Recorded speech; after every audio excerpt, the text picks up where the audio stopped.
공천을 준 민주통합당과 이제 문재인 후보를 버리고 안철수 후보에게로 이제 옮기신 건데 쉬운 결단은 아니셨을 것 같거든요. 계기가 있나요? 버리고 갔다고 말씀을 드리는 것은 아니고 저는 민주당과 문재인 후보가 함께 힘을 합해서 이번 선거에서 함께 승리를 만들기 위해서 지금 안철수 후보와 함께 하고 있다 이렇게 좀 말씀을 드리고 싶습니다. 다들 아시는 것처럼 이번 선거에서 정권 교체를 해야 된다고 하는 국민들의 많은 국민들이 그렇게 생각을 하고 있는데 불행하게도 지금 이제 야권의 힘이 지금 분산되어 있는 상태고 이 힘이 하나로 합쳐지지 못하면 이번 선거에서 정권 교체를 하는 게 상당히 어려운 그런 과정이고요. 그리고 힘을 단순히 합쳐서만 또 승리할 수 있는 것이 아니라 안철수 후보와 문재인 후보가 단일화를 하고 힘을 합치는 과정에서 국민들에게 감동을 줄 수가 있어야지만 또 그러기 위해 그렇게 해야지만 이번에 정권 교체를 이룰 수 있다 하는 그런 점에서 일단 양 후보 모두 국민들의 지지를 광범위하게 받는 가운데 힘을 합쳤을 때 그랬을 때만 선거에서 좋은 결과를 만들 수 있기 때문에 거기에서 제가 이제 안철수 후보를 돕기로 그렇게 결심을 했던 겁니다. 그러면 좀 가교 역할을 하시겠다는 제가 이제 그 처음 발표를 할 때 그때 이제 말씀드렸던 것처럼 제가 지금 이번 선거 과정에서 해야 되는 가장 첫 번째 역할이 바로 두 후보를 하나로 뭉치게 만드는 것이다라고 이제 말씀을 드렸고요.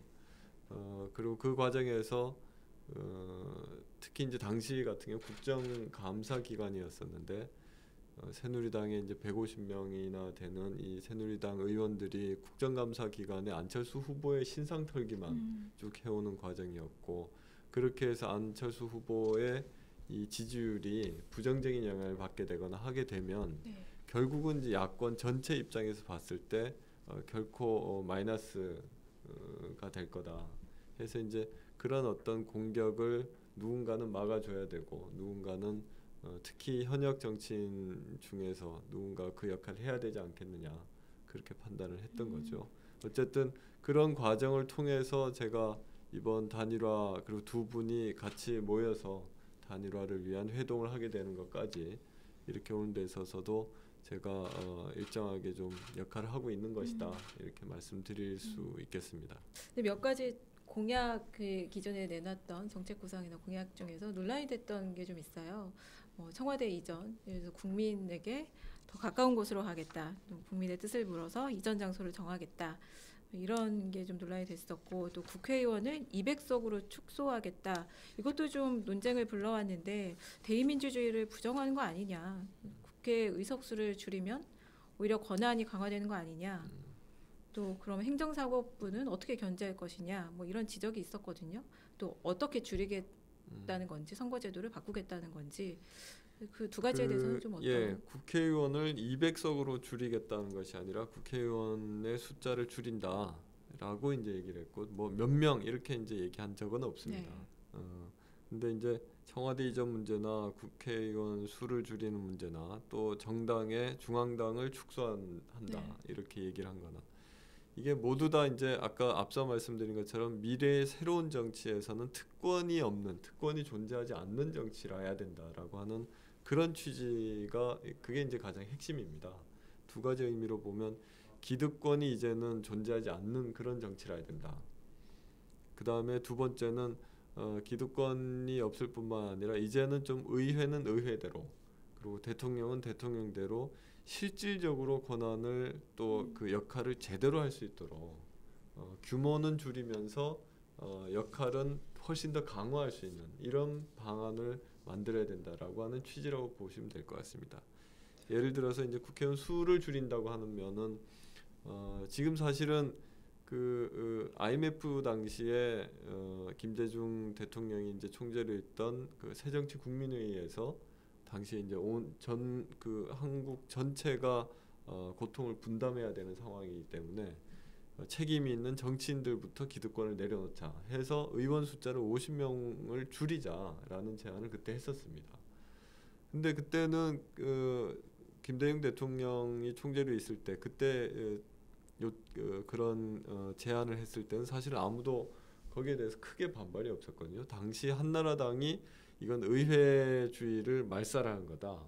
정치에 대해서 뭐 정치를 완전히 무시하는 거다. 이런 얘기를 했었는데 그렇지만 결국은 그때 이제 기득권을 내려놓고 고통 분담을 하자는 취지에 공감을 해서 숫자가 한 270여 명, 그래서 한 36명인가가 줄었습니다 그때. 네, 그랬었죠. 그렇게 줄이고도 충분히 기능을 가능하게 할 수 있었고요. 그리고 지금 우리가 이제 이 줄이자고 하는 것도 앞으로 이제 상당히 특히 내년 같은 경우 글로벌 위기, 경제 위기 상황에서 온 국민이 정말 허리띠를 졸라매야 되는 이런 상황에서 정치인부터 대통령부터 특권을 내려놓고 고통을 함께 분담하자라는 그런 취지가 첫 번째고요. 그다음에 실질적으로 권한을 강화한다고 하는 점은 이렇게 해서 좀 규모를 줄여가지고 특히 일을 제대로 하지 않으면서 그냥 지위 위에 군림하는 이런 국회의원들이 이제는 없게 만들고 이 사람들에게 제공되던 보좌진이나 그리고 정책 개발 비용이나 이런 것을 실제로 일을 할 수 있는 그런 의원들에게 보좌관을 드리고 재정 지원을 드려주는 이렇게 함으로써 의회가 권한을 오히려 훨씬 더 강화할 수 있도록 하자라는 그런 취지의 이야기인 거죠. 선거제도도 개편돼야 된다고 보시는 건가요? 그렇죠. 그게 이제 사실은 지금 그 지역구 제도나 이 소선구 제도 같은 경우에도 사실은 특별히 따로 이렇게 그 분할을 해서 의원을 따로 뽑지 않아도 되는 그런 지역이 있는데 이게 은근슬쩍 그리고 특별한 합리적인 이유 없이 숫자를 늘리는 식으로 이렇게 된 것들이 많습니다. 그러니까 그런 것들을 좀 재조정을 하면서 그러면서 실제로 의회에 어떻게 보면은 의회 규모를 보다 더 타이트하게 만들면서 기능을 강화할 수 있는 이런 방안은 충분히 만들 수 있지 않는가. 뭐 흔히 생각할 수 있는 게 이제 중대선거구제 도입이나 뭐 정당 독일식 정당명부제나 아니면 권역별 비례대표제 도입 뭐 여러 가지가 있을 수가 있는데 어느 것에 가까울까요? 글쎄요. 지금 이제 그 문제를 가지고서 지금 새정치 공동선언을 하는 데에서도 그 문제가 아마 검토가 될 텐데요. 그 안에 이제 포함이 될 수 있을지 없을지는 모르겠는데 일단 그 공동선언에 서로 합의할 수 있는 큰 틀에서 좀 나온 결과물을 봐야 될 것 같고요. 그 캠프에서의 입장도 있을 텐데요. 그러니까 캠프에서도 지금 이제 정책을 최종 마무리 단계에 있는데요. 그 문제도 지금 검토를 하고 있는데 아직 정확하게 이런 방향이다라고 하는 것은 조만간 발표를 할 수 있을 것 같습니다. 네, 그 투표 시간 연장에 대해서는 어떤 입장이신가요?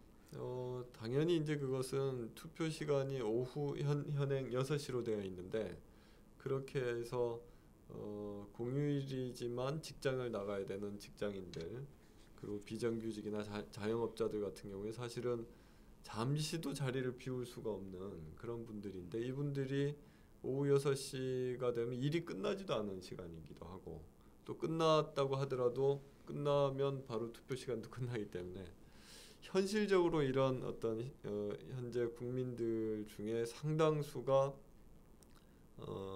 헌법이 보장하고 있는 선거권을 박탈당하고 있는 겁니다.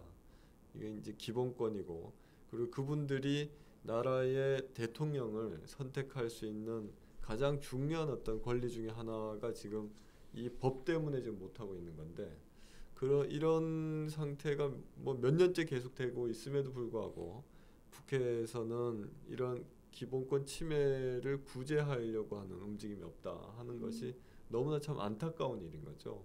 근데 지금 이제 민주당에서는 투표 시간을 9시로 연장하자라는 법안을 지금 제출해 놓은 상태이고 지금 이제 안철수 후보 캠프에서도 저희들도 9시간이든 8시간이든 시간을 연장할 수 있도록 해야 되고 국회에서 지금 하질 못하니까 입법 청원 운동으로 국민들이 직접 요청을 하는 캠페인도 지금 하고 있습니다.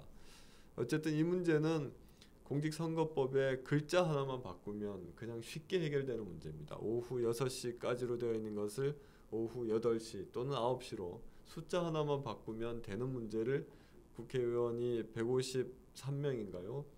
과반수 이상을 가지고 있는 새누리당이 지금 그 동의를 해주지 않아서 이 통과가 되지 않는 것이고, 이것은 결국 박근혜 후보만 결단을 하면 수많은 이 국민들이 침해당하는 기본권을 구제할 수 있는데, 박근혜 후보가 결단을 하지 않고 있기 때문에 그 많은 국민들의 기본권이 침해당하고 있다.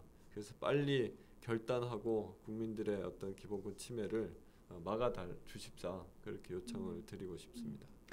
박근혜 새누리당 후보의 여성 대통령론에 대한 건데요. 이제 새정치의 약간 맞불 성격으로 단일화 협상이 들어가니까 요즘에 이제 여성 대통령론 얘기를 하고 있는데, 이제 박 후보는 그 자체로 쇄신이고 새롭다고 주장하고 있습니다.